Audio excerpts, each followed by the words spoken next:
E agora, nesta noite, quero que você se volte para a passagem que Ralph Bell leu para nós há pouco. Ele falou sobre o Consolador, e isso vem de uma palavra grega. E eu não sou um estudioso da língua grega. Por favor, não me entenda mal. Não estou tentando mostrar o quanto sei ou o quão pouco sei, mas significa defensor, alguém que ajuda. Essa palavra Consolador é o que o Senhor Jesus Cristo prometeu pouco antes de morrer na cruz, ressuscitar e ascender ao céu. Que ele enviaria um Consolador, alguém para ajudar você. O apóstolo Paulo escreveu e disse: "Não quero que vocês sejam ignorantes a respeito das questões relativas ao Espírito." Todos nós sabemos que, nos últimos anos, tivemos um movimento chamado movimento carismático. Isso não se limitou apenas a determinadas denominações. Isso ocorre em todas as denominações, seja ela episcopal, católica romana ou qualquer outra. Por exemplo, no sul da Polônia, de onde vem o Papa, realizamos uma cruzada em uma grande catedral. E houve um grande movimento carismático no sul da Polônia e do outro lado da fronteira com a Alemanha. E sentimos que Deus estava trabalhando naquelas pessoas de uma nova maneira. Agora, algumas pessoas interpretam isso de uma forma e outras de outra. E algumas pessoas querem dizer que estamos tendo uma renovação ou um avivamento em nossas igrejas ou entre nosso povo e chamam isso de carismático. E outros podem ter certos dons que eles chamam de evidências do movimento carismático. E assim por diante. Não vou tentar abordar todas essas diferenças hoje, porque eu ficaria aqui a noite toda e ficaria aqui a semana toda e o mês todo e por um ano, porque há algumas diferenças de interpretação. Mas acho que você sabe o que estou tentando dizer. Mas é impossível entender a Bíblia, a vida cristã ou a estrutura da igreja sem entender algo sobre a pessoa e a obra do Espírito Santo. Timothy Leary, o ex-professor de Harvard, esteve em um programa da rede há poucos dias e disse que acreditava no uso de drogas como um caminho para se sintonizar com Deus e se ligar a Deus.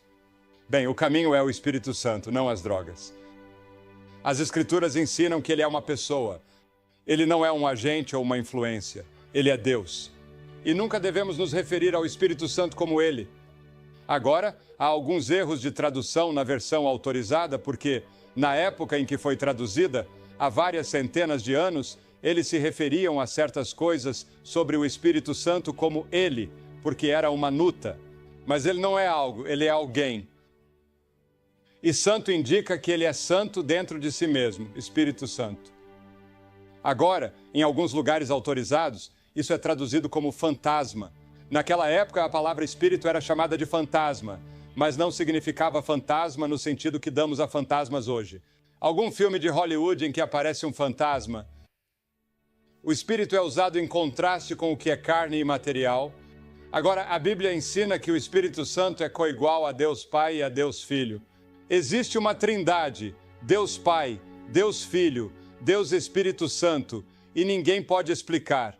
É como o garotinho ou a garotinha que estava em sua sala de aula, na 3ª ou 4ª série, e eles perguntam: "Quantos de vocês sabem explicar o que é eletricidade?" Uma menina levantou a mão e o professor disse: "Tudo bem, o que é eletricidade?" A menina pensou por um momento, mordeu o lábio e disse: "Esqueci." E o professor disse: "Bem, é uma pena, porque você é o único que sabia."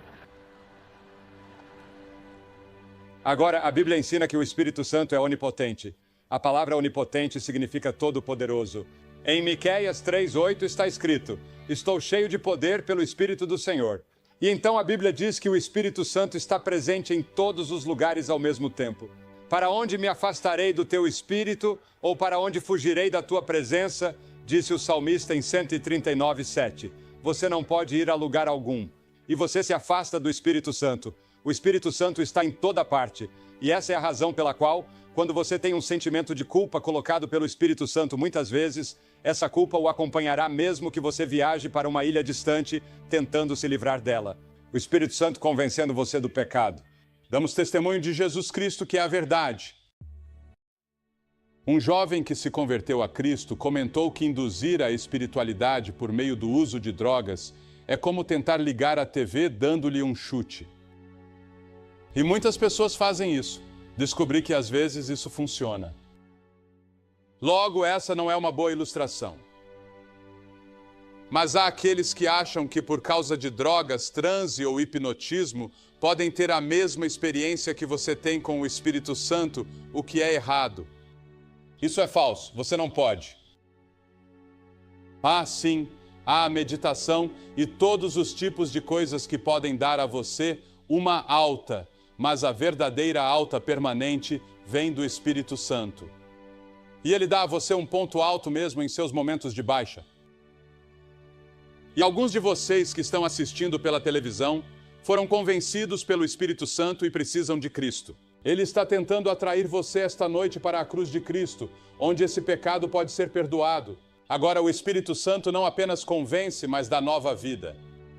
A Bíblia diz que estamos mortos em pecados. Você percebe que é um morto-vivo? Você está morto para Deus, está espiritualmente morto, sua alma está morta, seu espírito está morto, seu corpo está vivo, mas você está morto. O verdadeiro você está morto.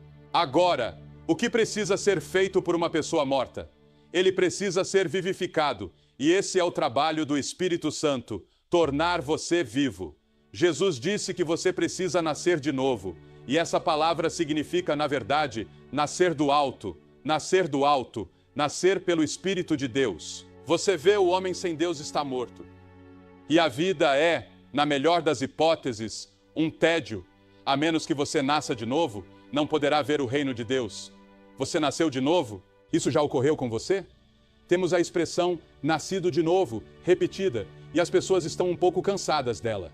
Porque as pessoas estão dizendo, sou um cristão nascido de novo, ou ele é um cristão nascido de novo. Não tenho tanta certeza, mas o que não se tornou uma frase que realmente não significa o que realmente queremos dizer biblicamente sobre nascer de novo. Na época em que o Sr. Carter era presidente e candidato a presidente, eles o chamavam de cristão nascido de novo, e ele certamente era um cristão nascido de novo. Mas depois começaram a usar a palavra nascido de novo para descrever automóveis. E eles tinham um anúncio na televisão que dizia, este é um automóvel nascido de novo. E então eles disseram que este nasceu de novo, e aquele nasceu de novo, até que se tornou uma frase usada fora de seu contexto. Significa nascido do alto. E Jesus disse isso a um líder religioso, uma pessoa que é mais religiosa do que a maioria dos presentes nesta noite, Nicodemos, um professor de teologia. E ele disse, você precisa nascer de novo, Nicodemos. E porei o meu espírito dentro de você, e farei com que você ande nos meus estatutos, guarde os meus juízos e os cumpra, diz Deus por meio de Ezequiel. Ele habita com vocês e estará em vocês, disse Jesus no capítulo 14 de João. Não sabem que vocês são o templo de Deus e que o Espírito de Deus habita em vocês? O Espírito Santo passa a viver dentro de você. E quando você receber Cristo esta noite, o Espírito Santo virá morar em você para ajudar a viver a vida cristã em você e por meio de você. Ele também nos capacita para o serviço. Mas recebereis poder ao descer sobre vós o Espírito Santo e sereis minhas testemunhas. Poder sobrenatural. E quero dizer a vocês, e não vou me vangloriar, digo isso com toda a humildade, acredito que minha pregação, e não sou um grande pregador, pelos padrões de pregação. Se você pegasse um grupo de estudantes de teologia e eles estudassem minha pregação, eles não me escolheriam como um grande pregador, mas acredito que Deus me deu poder na pregação. E há o poder do Espírito Santo. Quando você levanta Jesus Cristo e o apresenta, há um poder ali. Há um poder na cruz. Há um poder embutido no Evangelho. O poder do Espírito Santo. E então ele produz o fruto do Espírito. Quando você recebe Jesus Cristo, quer ser uma pessoa de amor, alegria, paz, longanimidade, gentileza, bondade, fé, mansidão, temperança e autocontrole. A fé, a mansidão, a temperança e o autocontrole são produzidos pelo Espírito Santo. Esses são atributos do próprio Jesus Cristo. Amor, alegria, longanimidade, brandura, bondade, fé, mansidão e autocontrole, ele tinha tudo isso. Você pode ter tudo, mas isso tem de ser feito pelo Espírito Santo por meio de você. Você não pode viver a vida cristã por si mesmo. Você será um fracasso total. Tem que ser o Espírito Santo vivendo isso por meio de você e produzindo isso em você, e ele fará isso. Veja, se você pegar Romanos, o 7º capítulo, é um capítulo de derrota. Mas então você pega o próximo capítulo, Romanos 8, e verá que o Espírito Santo é mencionado 8 vezes, e é um capítulo de vitória. Você pode ter vitória no Espírito Santo. Dizem que devemos andar no Espírito. A Bíblia também ensina que o Espírito Santo abre e fecha portas. E descobri que isso é verdade em nosso ministério, que ele abre algumas portas e fecha outras. E uma das maiores tarefas que temos é decidir para onde ir, para qual cidade ir em seguida, porque recebemos convites de várias partes do mundo. E para onde devemos ir em seguida? Onde devemos colocar nossa ênfase? E quando vemos todos esses computadores chegando, novos canais de televisão e novos meios de comunicação se abrindo, perguntamos a nós mesmos como podemos usar isso de forma eficaz para divulgar o Evangelho de Cristo. E é aí que o Espírito Santo entra para nos ajudar, guiar, orientar e direcionar. E estamos constantemente preocupados com isso e nos ajoelhando por causa disso. Pois o Espírito Santo lhes ensinará na mesma hora o que vocês devem dizer. Ele vem para nos ensinar e nos guiar e para abrir e fechar as portas. E então ele magnifica, glorifica e exalta o Senhor Jesus Cristo. Ele não deve falar de si mesmo. Ele exalta o Senhor Jesus Cristo. Ele não veio para falar de si mesmo. E então ele nos preenche. A Escritura diz, não vos embriagueis com vinho, mas enchei-vos do Espírito. Isso significa estar continuamente cheio do Espírito.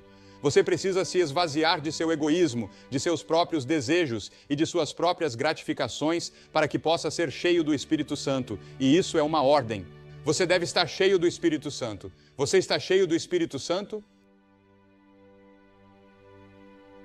Você pode ser. Pela fé, você pode dizer que todo pecado conhecido em minha vida foi perdoado. Confessei todos os pecados conhecidos. Pela fé, acredito que estou cheio do Espírito Santo. Mas você também pode pecar contra o Espírito Santo, e o pior de todos os pecados são os pecados contra o Espírito Santo. Você pode irritar o Espírito. Quando pego a Bíblia, descubro a ira do Espírito. A tradução da Septuaginta, conforme lemos no Salmo, diz que muitas vezes eles se rebelaram e o entristeceram no deserto. A tradução é que eles desobedeceram e irritaram o Espírito de Deus. Eles se rebelaram e irritaram seu Espírito Santo. Por isso, ele se tornou inimigo deles e lutou contra eles. Não seria terrível ter o Espírito Santo como inimigo de você? Porque você o irritou. A palavra grieve significa deixar você muito irritado. E eu gostaria de pedir a cada um de vocês que tenha muito cuidado para não despertar a ira do Espírito. Meu espírito nem sempre lutará com o homem, disse Deus em Gênesis 6, nos dias de Noé. E o Espírito de Deus parou de se esforçar. O dilúvio veio e o mundo foi destruído, exceto por 8 pessoas. Você pode mentir contra o Espírito Santo em Atos 5, Ananias e Safira. Você não mentiu aos homens, mas a Deus, disse Pedro. Eles agiram como uma mentira. Eles fingiam ser o que não eram. Eles eram hipócritas. Eles encenaram uma mentira. O Espírito Santo pode ser tentado. Como é que vocês concordaram em tentar o Espírito do Senhor? Muitas vezes os pecadores dizem, bem, se Deus é Deus, que Ele me mate. Há alguns anos, em Tampa, na Flórida, onde eu estava, havia um sujeito com um relógio.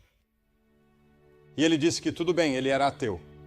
Ele disse que se Deus é Deus, vou lhe dar 1 minuto e deixar que Ele me mate. Não aconteceu nada. E um irmão mais velho na primeira fila disse, você não pode esgotar a paciência de Deus em 1 minuto. Mas é como a história da velha águia que ouvi falar em um iceberg no rio Niágara. E ele havia desembarcado ali para comer na carcaça de uma ovelha. E enquanto flutuava, ele se aproximava cada vez mais da cachoeira. Quando ele se aproximou da cachoeira, alguém da margem gritou e disse, cuidado, velha águia, cuidado, você está perto das cataratas. Mas a águia pensou consigo mesma, com minhas asas fortes, posso me levantar disso em 1 segundo. Mas quando chegou às cataratas e levantou as asas, descobriu que seus pés estavam congelados no gelo e não conseguiu, e caiu gritando nas cataratas. Você pode tentar a Deus. Você não tentará o Senhor seu Deus. Você pode esperar muito tempo. Você pode tentar Deus demais. E chegará o dia em que isso não será mais possível. E então você poderá resistir ao Espírito Santo. Vocês sempre resistem ao Espírito Santo. Assim como seus pais fizeram, vocês também farão. Você pode resistir ao Espírito Santo. E alguns de vocês nesta noite sabem que precisam de Cristo, mas têm resistido ao Espírito Santo. Isso é um pecado contra o Espírito, uma coisa solene resistir ao Espírito Santo. Você detecta a voz dele e ainda assim não faz nada deliberadamente. É uma coisa perigosa. Aquele que desprezou a lei de Moisés morreu sem misericórdia perante 2 ou 3 testemunhas de quanto mais severo castigo suponha que você seja considerado digno. Se pisou o Filho de Deus e considerou profano o sangue do convênio em que foi santificado e desprezou o Espírito da graça. Resistir ao Espírito Santo. Nesta noite você terá a oportunidade de receber Cristo em seu coração e ter certeza de seu relacionamento com Ele. A Bíblia diz, porque a ira, guarda-te para que Ele não te arrebate com o seu golpe, quando um grande resgate não puder livrar-te. Meu espírito nem sempre se esforçará. Chega um momento em que você ultrapassa um certo ponto e seu coração fica tão duro que mesmo que o Espírito Santo fale com você, você não consegue mais ouvir. Essa é a razão pela qual a Bíblia diz, venha a Cristo na sua juventude antes que os dias maus cheguem. Quando seu coração estiver sensível, venha a Cristo. Sempre que você ouvir a voz do Espírito de Deus dizendo para vir, é melhor vir agora e naquele momento. Talvez você nunca mais tenha esse momento novamente. O que endurece o seu coração, sendo muitas vezes repreendido, de repente será cortado, e isso sem remédio. Um amigo nosso estava dirigindo hoje de manhã e subiu uma colina, indo bem devagar, com a esposa e a filha. Um homem não estava familiarizado com aquele território específico, subiu a colina e bateu na lateral do carro deles. E quando ela chegou ao hospital, já estava morta, sem sonhar que essa manhã, quando eles se levantaram, uma pequena família feliz, ela teria morrido antes do meio-dia. A rapidez com que tudo acontece. Venha quando puder. Venha a Cristo quando você tiver uma chance. Você terá isso hoje à noite. Aquele que, sendo muitas vezes repreendido, de repente será destruído, e isso sem remédio. Não se vanglorie do amanhã, pois você não sabe o que o dia pode trazer. Não sabemos se estaremos vivos amanhã. Você não sabe que se estiver vivo, terá outra chance como essa. Venha enquanto puder. Vai votar hoje à noite. Cada um de vocês vai votar. Hoje é dia de eleição. Você vai votar em Jesus Cristo ou vai votar no diabo? Jesus com você, o Espírito Santo em você.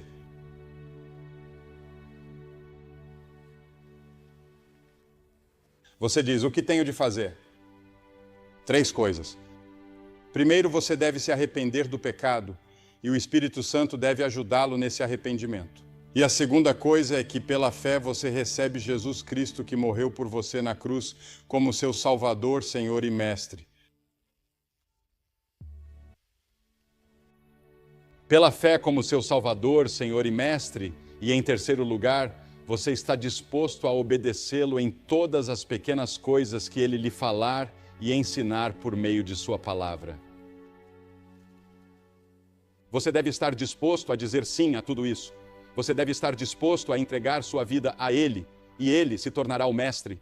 Ele se torna o piloto do seu barco, ou o capitão da sua companhia aérea, do seu avião. Você é como um avião voando pelo céu, e de repente a bomba virá, a destruição virá, a menos que você deixe Jesus entrar na cabine e se tornar o piloto. Ele conhece todos os instrumentos. Ele já passou por essa rota antes. Ele conhece todos os perigos. Você entrega sua vida a Ele. Ele o ajudará em seu casamento, como você ouviu Johnny e Ken dizerem há pouco de forma tão bela. Entregue sua vida a Ele como Mestre, Senhor e Salvador. Se tiver dúvidas sobre sua relação com Deus hoje, confirme. Ou você pode ser como aquele padre. Você pode estar na igreja, mas não tem certeza de seu relacionamento com Deus. Faça isso hoje à noite. Vou pedir a centenas de vocês que façam o que vimos centenas de pessoas fazerem todas as noites aqui em Sacramento. Vou pedir que você se levante de seu assento agora mesmo, venha e fique em frente a esta plataforma simbolicamente e diga: eu quero recebê-lo. Quero saber que meus pecados estão perdoados, que tenho vida eterna, que estou pronto para encontrar Deus. Por que peço que você venha? Porque cada pessoa que Jesus chamou no Novo Testamento, ele chamou em público. Cada pessoa, pense nisso, em público. Há algo de especial em você se apresentar abertamente. Por exemplo, quando me casei, casei-me na frente de testemunhas. Você vem a Cristo na frente de testemunhas. Se você tem alguma dúvida em seu coração sobre seu relacionamento, venha e resolva-a esta noite. Centenas de vocês, milhares de vocês com quem Deus está falando, o Espírito Santo, não resistam ao Espírito Santo. Não diga não ao Espírito Santo esta noite. Você vem. Ele está atraindo você para a cruz. Vamos esperar e depois que todos vocês vierem, vou lhes dizer uma palavra, fazer uma oração com vocês e dar-lhes alguma literatura que possam levar para casa e auxiliar na sua vida cristã. É muito importante que você faça isso e é importante que você venha. E depois de chegar, você pode voltar e se juntar aos seus amigos e eles esperarão. Se você veio em um ônibus ou com um grupo, eles esperarão. Mas venha e faça isso e resolva isso hoje à noite. Não espere nem mais um minuto. Talvez não haja mais tempo para você. Pode estar se esgotando. Jovem ou idoso, homem ou mulher, católico, protestante, judeu, qualquer que seja a sua origem, a porta está aberta para você. Você se levanta e vem. Vamos esperar por você agora de todos os lugares, daqui e dali. E vou pedir que as pessoas não deixem o culto nesse momento sagrado. Isso incomoda muitas pessoas, mas você vem rapidamente. Você pode estar no coral. Deus falou com você. Você se levanta e vem.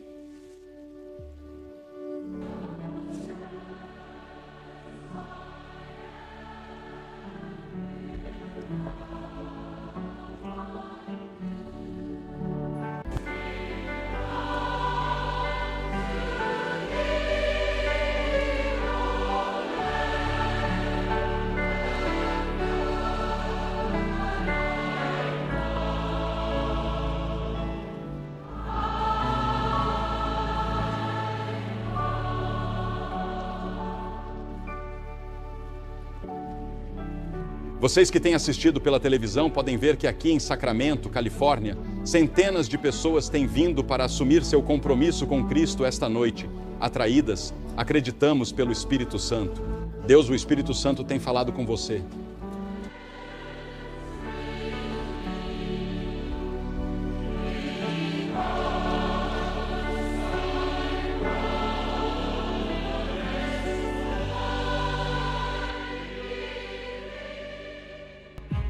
Jesus Cristo prometeu que voltaria à terra e, senhoras e senhores, Jesus Cristo cumprirá essa promessa. Você está pronto? A esperança da vinda de Cristo deve nos fazer caminhar como discípulos do Senhor Jesus Cristo. Devemos ser sal e luz no mundo e devemos trabalhar como se Cristo não viesse por 1000 anos, mas devemos viver como se Ele viesse esta noite.